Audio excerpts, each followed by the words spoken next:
and this is the high voltage demonstration. आज ना हम इस demonstration में AC voltage वाले appliances है ना watch वर्क करते हुए देखेंगे. अभी voltage क्या होता है? Voltage difference की वजह से electricity travel करती है, current travel करता है, right? अभी हमारे घर में भी बिजली आती है, वो भी voltage की वजह से आती है. अभी हमारे जो घर में जो बिजली आती है वो प्लग पॉइंट में कितने वोल्ट्स की बिजली आती है उसका आइडिया है? 230 240 वोल्ट्स अप्रॉक्सीमेटली. लेकिन आज जो हम अपैरेटस देखेंगे ना उसी वोल्टेज पे हमारी जो बिजली स्टैंड पर चलेगी. लेकिन आज जो हम वर्क कर रहे हैं वो वर्क करेंगे अराउंड 60,000 एंड अबव वोल्टेज के ऊपर. So it's really a high gap. तो आज तो फर्स्ट हम बेसिक से स्टार्ट करते हैं. एक होते हैं गुड कंडक्टर्स, एक होते हैं बैड कंडक्टर्स. गुड कंडक्टर से इलेक्ट्रिसिटी ट्रैवल करती है, बैड कंडक्टर से इलेक्ट्रिसिटी ट्रैवल नहीं करती, राइट? अब मुझे ये बताओ मेटल क्या है? Good conductor. वुड क्या है? Bad conductor. हवा क्या है? Bad conductor, right? Otherwise conductor से पता चलो किसी हम लोग शामिल होते हैं. तो air is a bad conductor. But the thing is ना हर बैड कंडक्टर का एक वोल्टेज बैरियर होता है, और अगर हम उस बैरियर से ज़्यादा वोल्टेज प्रोवाइड करेंगे ना तो बैरियर ब्रेक हो जाएगा and the current will start flowing and it will start acting as a good conductor, right? तो आज हम वही देखेंगे. आज ना हम इस एक्सपेरिमेंट्स में डेमोन्स्ट्रेशन में हवा का वोल्टेज पहले देख लेंगे, हवा में से इलेक्ट्रिसिटी कैसे ट्रैवल करती है विल सी दैट. तो first will start with this is a metal apparatus. Now you can see यहां पे तो मेटल के प्रोब्स लगे हुए हैं और उनके बीच में कोई कनेक्शन नहीं, गैप है, कंप्लीटली एयर है. तो आज हम इसमें देखेंगे अराउंड 60,000 वोल्ट्स और लेट्स सी कि उसमें से इलेक्ट्रिसिटी कैसे ट्रैवल करती है. सो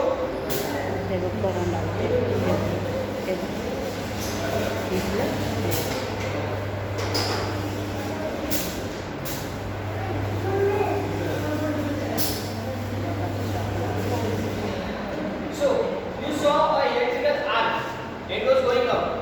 लेकिन आपने देखा होगा कि वो आर्क कंप्लीटली ऊपर तक नहीं है, बीच में ही ब्रेक हो गया. ऐसा क्यों? गैप बन गया. अभी जो नॉर्म्स है वो टेढ़े ऊपर जाते जाते गैप बढ़ रहा है. गैप बढ़ रहा है मतलब कि बीच का हवा बढ़ रहा है. हवा बढ़ रहा है मतलब बैरियर बढ़ रहा है, राइट? और बैरियर बढ़ा लेकिन हमने वोल्टेज कांस्टेंट रखा तो हमारा वोल्टेज इतना स्ट्रांग था कि वो मिड रेंज तक पहुंच जाए, लेकिन इतना भी था नहीं कि टॉप तक पहुंच जाए. तो बीच में ही ब्रेक हो गया. अभी एक सवाल, वो आर्क ऊपर क्यों जा रहा है? कनेक्शन तो नीचे ही कंप्लीट हो गया ना, तो नीचे ही कंटिन्यू कर सकता है. ऊपर क्यों जा रहा है? एक पॉइंट से ऊपर कनेक्शन तो कंप्लीट हो गया, सर्किट कंप्लीट हो गया, उससे मतलब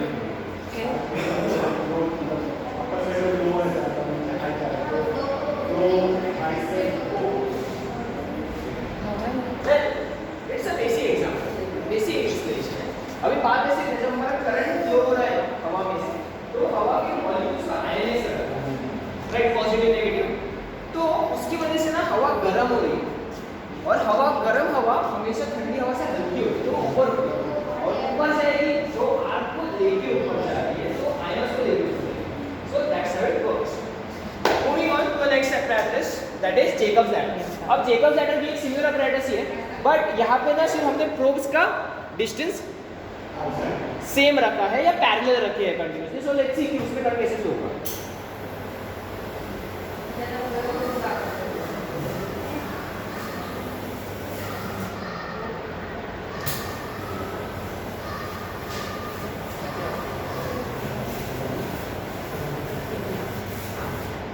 You saw the arc completely ऊपर तक गया because हमने गैप कांस्टेंट रखा, वोल्टेज कांस्टेंट रखा, सर्किट कंप्लीटली वही और अब हमने एयर से ट्रैवल होते हुए देखा.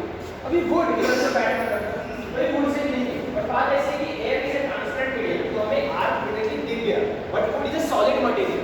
सो आपको सिर्फ माइन्यूट कुछ स्पार्क्स दिखेंगे. So let's have a look, right please. तो थोड़ा फोकस करके देखना पड़ेगा.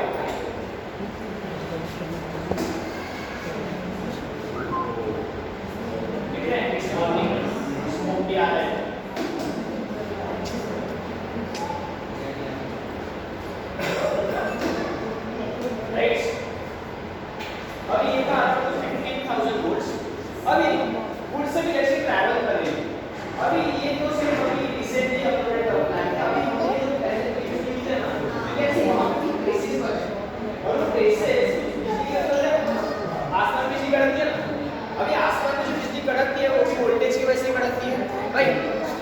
अभी मुझे ये बताओ कि जो आसमान में बिजली कड़कती है उसका शेप हमेशा सेम होता है या डिफरेंट? Absolutely wrong. इसका शेप या फिगर हमेशा सेम ही होता है, बस इंटेंसिटी अलग होती है। कभी जोर से कड़कती है, कभी धीरे से कड़कती है, तो हमेशा देखिए डिफरेंट है। कभी उसका फिगर होता है या फिर वो जो पार्ट ट्रेस करती है ना वो हमेशा कॉमन ही होता है, उस फिगर को कहते हैं लिसाजनस फिगर। और बिजली या इलेक्ट्रिसिटी या थंडर हमेशा ऐसी ही ब्रांचिंग स्ट्रक्चर में फॉलो करती है। एक मिडल यूनिटी बैंड होता है और बाद में वो सेपरेट होती है। अभी ये वाला वो ब्रांचिंग वाला पार्ट आपको लास्ट लेक्चर में ज्यादा डिटेल में पता चलेगा। First moving on to this, ये लाल कलर का डब्बा। अभी ये लाल कलर का डब्बा इसको कहते हैं ट्रांसफार्मर। अब ट्रांसफार्मर क्या होता है मैं थोड़ा बेसिक में बताता हूं। फॉर एग्जांपल मेरे पास एक कॉपर कॉइल्स का बंडल है, राइट, और उसमें मैंने जो वोल्टेज दिया, वोल्टेज की वजह से करंट ट्रैवल हो रहा है, राइट। अभी मैंने उसके बाजू में रखा एक और कॉपर कॉइल का बंडल और उसमें मैंने कोई कनेक्शन नहीं रखा, सिर्फ बाजू में ही रखा। लेकिन इसके सिर्फ बाजू में होने की वजह से भी इसमें वोल्टेज क्रिएट हुआ, क्योंकि इसमें वोल्टेज है और इसमें जो वोल्टेज क्रिएट होगा और करंट फ्लो होगा वो डिपेंड करेगा उस कॉइल पर। अगर कम कॉइल्स होंगे तो वोल्टेज कम हो जाएगा, स्टेप डाउन हो जाएगा, और अगर ज़्यादा बड़ा कॉइल्स रखा तो वोल्टेज बढ़ जाएगा, स्टेप अप हो जाएगा। तो हमारे पास ये है एक स्टेप अप ट्रांसफार्मर और ये हम ऑपरेट करेंगे around 80,000 volts and about over. So उसमें कनेक्शन लेंगे पहला स्फीयर को, दूसरा वाला स्फीयर ग्राउंडेड है। सो लेट्स सी किसकी डिफरेंस की वैसे कैसे ट्रैवल करेगी। फर्स्ट ऑफ ऑल जिसको हेवी नॉइसेस से इश्यू है या डर लगता है दे कैन मूव आउट, और अगर कोई इलेक्ट्रिकल इम्प्लांट्स होंगे शरीर में प्लीज टेक केयर होगा।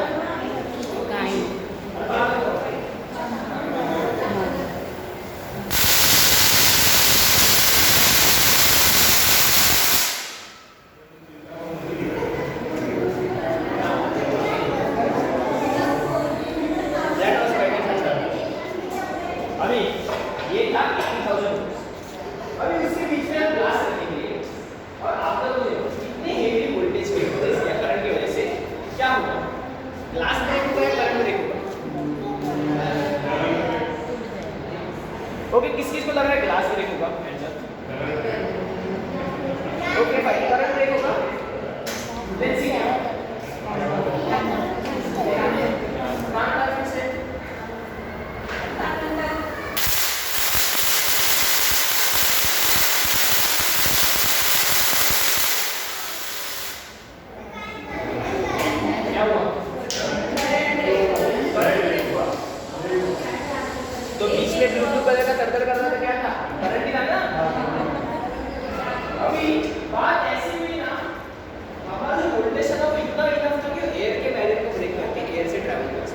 लेकिन इतना ज्यादा भी नहीं था कि वो ग्लास से ट्रैवल हो जाए, ग्लास को ही ब्रेक कर। तो इसने एक शॉर्टेस्ट पाथ ग्लास पेपर से जंप करके चला और इलेक्ट्रिसिटी हमेशा ऐसे ही पाथ से ट्रैवल करके शॉर्टेस्ट रूट चूज करती है। अगर मैं ग्लास को थोड़ा और ऊपर लेके जाता साइड से नीचे चला जाता, साइड से दूसरे साइड से निकल जाता, so that's how it works. Electricity हमेशा शॉर्टेस्ट डिस्टेंस से ही ट्रैवल करती है। Now moving on to our last apparatus which is Tesla. अभी टेस्ला कोई वो बनाया निकोला टेस्ला ने और उसे ठीक था। अब उसे सपना था कि उसको ना घर में बिना किसी वायरिंग या कनेक्शन से इलेक्ट्रिसिटी पहुंचाने की, और उसी के लिए उसने बनाया टेस्ला। अभी उसका बेसिक स्ट्रक्चर बता रहा यहाँ पे हमने बहुत सारे हेवी कॉपर वायर्स लिए, उसमें हम देखेंगे अराउंड 1.5 लाख वोल्ट्स, और उसकी हेवी करंट की वजह से इलेक्ट्रॉन डायरेक्टली हवा में इजेक्ट होंगे और प्लाज्मा के फॉर्म में इलेक्ट्रिसिटी करेंगे। सो आज हम वही देखेंगे, वहां पे ट्यूबलाइट लगा हुआ दिख रहा होगा आपको, वहां पे भी कनेक्शन लिख दो टेस्ला वाले की मदद से उसे वर्क कर देंगे। Right please once again cover your ears, 1.5 lakh volts.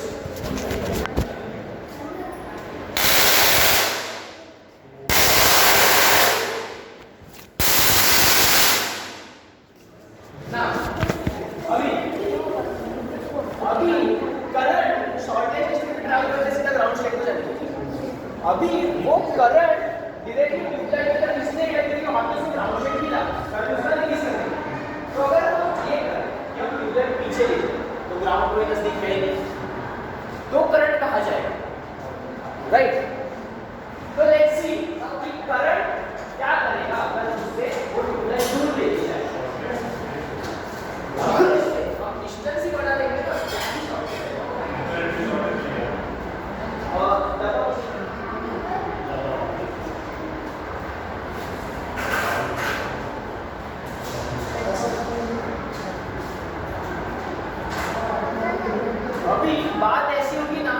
जब इलेक्ट्रिसिटी को कोई नज़दीकी ग्राउंड शेड नहीं मिलेगा तो वो ना डायरेक्टली डिस्पर्स हो जाएगा चारों तरफ से इक्वल एंड टेस्ला वाली फॉर्म वाला एक crown like structure which is termed as a corona of Tesla. So let's see कि वो कैसे दिखता है.